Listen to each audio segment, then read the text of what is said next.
আসসালামু আলাইকুম। আশা করি সবাই ভালো আছেন। চলেন একসাথে সবাই ইলিশ মাছ রান্না করি।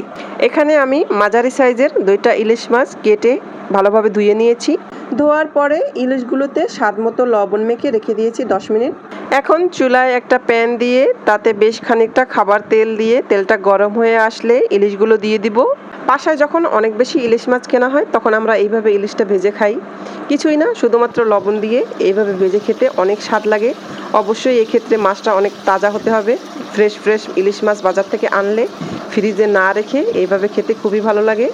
বিশেষ করে খিচুড়ি, বিরিয়ানি বা সাদা পোলাওর সাথে এটা বেশ যায়। মাঝে মধ্যে আমরা গরম ভাতের সাথেও এভাবে খাই। এই মাছগুলোকে মিডিয়াম হিটে একটু ধৈর্য সহকারেই ভাজতে হবে, মচমচা করে এপিট ওপিট উল্টে। একবার করে উল্টালেই হবে।